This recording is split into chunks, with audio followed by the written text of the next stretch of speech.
This is the continuing story of Peyton Place.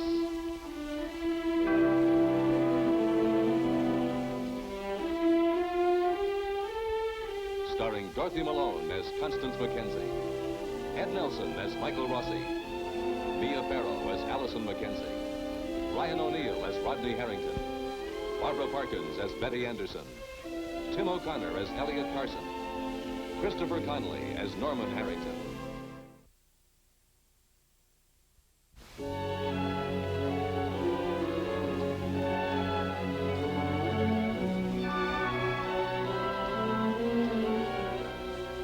Chris Webber has just seen his brother Lee arrested in connection with the death of Ann Howard.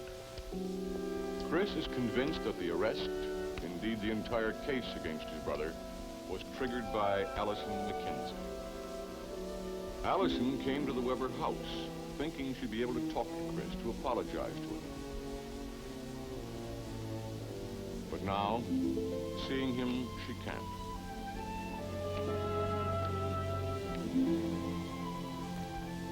Is that you, Sandy? Hi, Chris. I thought you were leaving. Who is it? I'm just leaving. Wait a minute, Allison. Come on inside, Chris. Do me a favor, Sandy. Go inside. Find something to do in the kitchen. Like make me some coffee. Well, go ahead.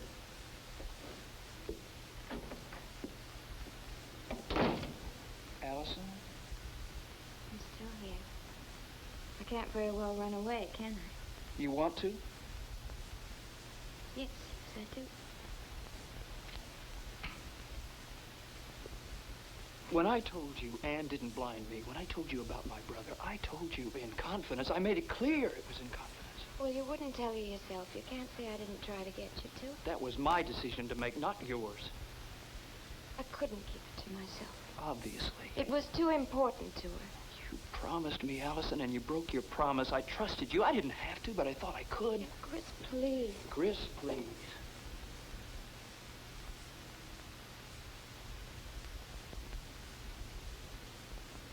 I'm not trying to defend myself, but I think some things are more important than promises. Which gives you every right to break your word. You would have done the same thing. Not a chance. It was the only right thing to do. The only right thing to do, sure. For Allison Mackenzie, whose opinion is the beginning and end of all morality, law, and justice, right? My gosh, you're incredible. No, you're marvelous. Stop.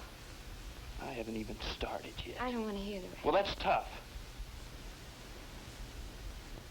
You want to hear a funny story?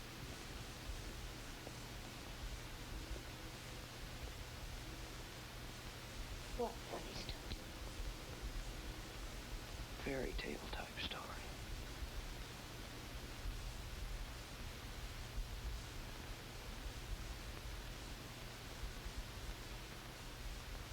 Once upon a time, about 10 million years ago, it seems. Yesterday, in fact, I loved you.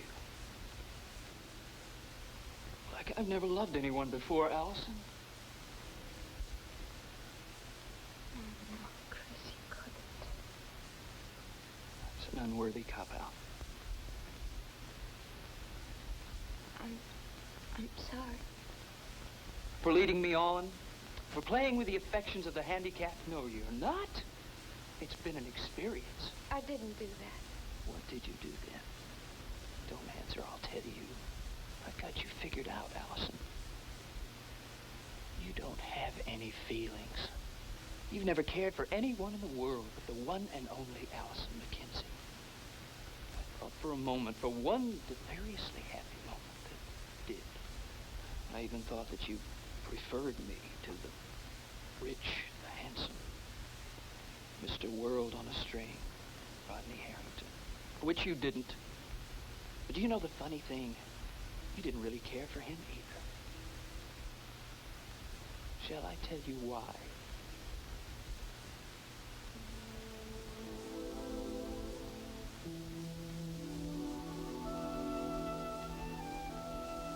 You can't. You're incapable of loving anyone. No. You can't. You're incapable of feeling.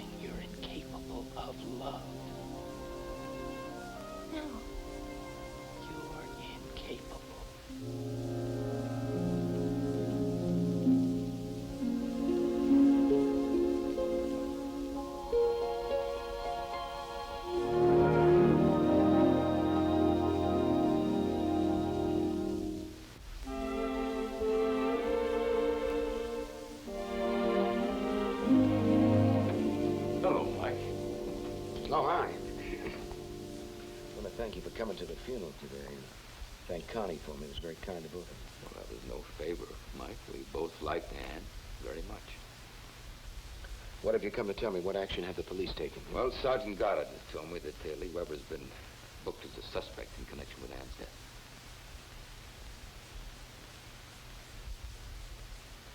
Well, I hope the district attorney's office has enough evidence to make it stick. Fowler is not the kind of a man who would go out on a limb unless he was, pretty sure that he had a good case. Well, isn't he? I mean, haven't they decided the cause of death yet? What about that bruise on her forehead? Well, all he has is our testimony about Lee's harassment of Anne, that's all. That's not concrete evidence. That's only hearsay. The only evidence he has, if you want to call it that, is Allison's testimony that she saw Lee Weber driving along the beach road, that's all. She also saw him throw away a whiskey bottle. A whiskey bottle? What about it? Did they find it? Oh, yeah, they found that. Well, that ought to be proof enough. That's not proof of murder. Well, it ought to provide him with enough evidence so they could arrest him. I mean, the proof will come later. Take it easy, will you? I've been through this whole route myself with Fowler in his office. As a matter of fact, I stood right in front of him and I said that Lee Weber definitely was the murderer. That's how wound up I got. We just got to be a little bit more rational about this whole thing. Well, what I don't understand is why Allison didn't mention the whiskey bottle in the first interrogation. Oh, for crying out loud. She just got upset, that's all, emotional, and churned up. The next morning in the DA's office, she remembered. Well, she's going to have to help us with this thing. I mean, she can't go withdrawing off into her void. You know something, that's what I don't understand. You're a medical doctor. You're very familiar with Allison's physical and mental background. See, the thing is, Mike, you're so wrapped up in how you feel and what you think that you've forgotten about Allison. You've forgotten about what she did, about what she saw, about what she felt, what she went through, and how she felt about Ann Howard, who was a friend of hers. You can lose yourself in this work in the hospital here, but Allison can't. Allison's constant companions are these very frightening thoughts, and I'm worried about her, Mike. I think I have good reason to be. I know, I'm sorry. I haven't been much help with her. Yeah, well, this whole thing has been an impossible experience for all of us anyway. Well, she's upset and exhausted. She's young and healthy, and she'll come out of it. Yeah, maybe. With time, yes, maybe she will. Well, that's all any of us have working for us now. Time.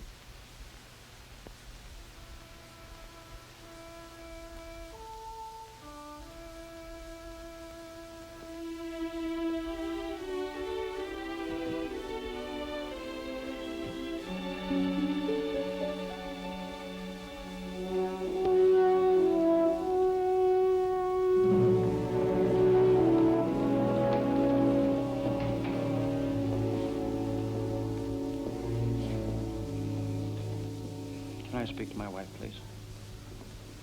Okay, but make it quick. The judge will be right in.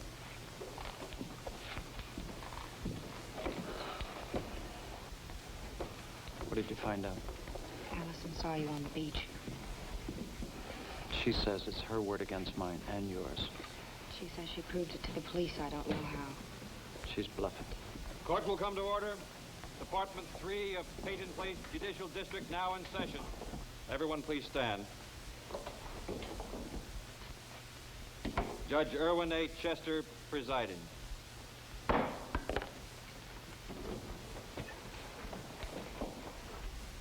The People versus Weber. Lee Weber?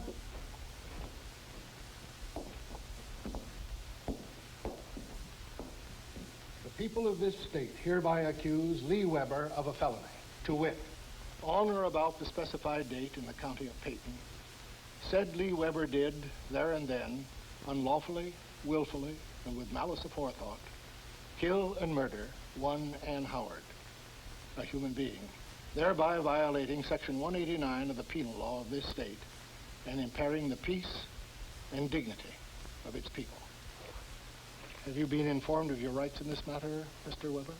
Yes, sir, I have. Are you ready to enter a plea? Yes, sir. Very well. You have heard the charges. How do you plead? Not guilty. Have you made arrangements for counsel, Mr. Weber? No, sir, I haven't.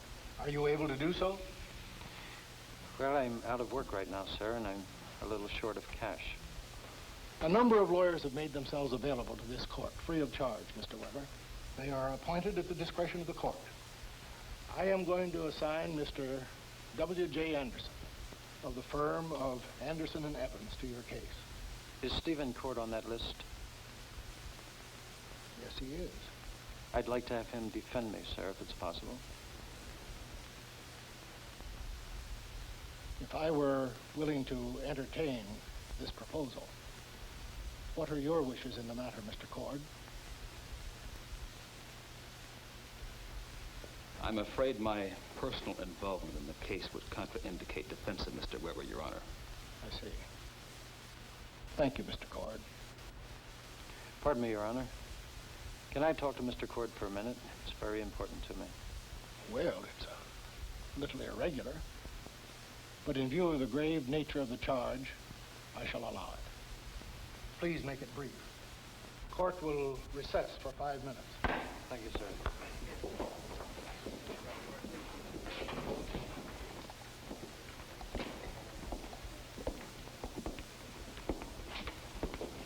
What is this, Lee?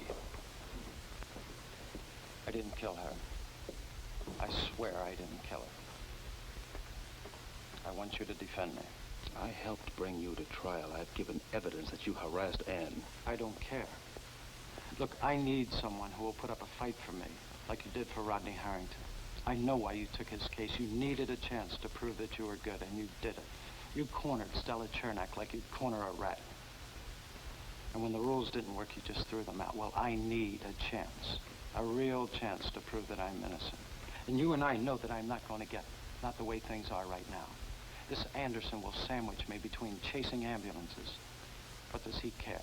I'm just another second-class citizen. I'm not interested, Lee. Why, because you hate my guts? Well, you weren't crazy about Rodney Harrington. You went all the way for him. And he was in much deeper than me. He admitted tangling with Joe Chernak, that he knocked him off the pier. There's no evidence against me. There isn't? You were on the beach? That's not true. It's a proven fact. I thought the law says that a man is innocent until he's proven guilty. Why don't you believe that? I believe that you hated Anne. You persecuted her. Okay, say it. You've gotten me sentenced already, haven't you? You're just like everybody else. No. There's one big difference. Anne was my sister. I know. I also know that she was a messed-up little girl that went straight from Peyton Place into a mental home. What makes you so sure that she didn't kill herself? Knowing you. All right.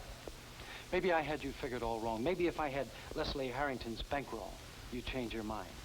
The price of a square deal comes pretty high these days, doesn't it, counselor?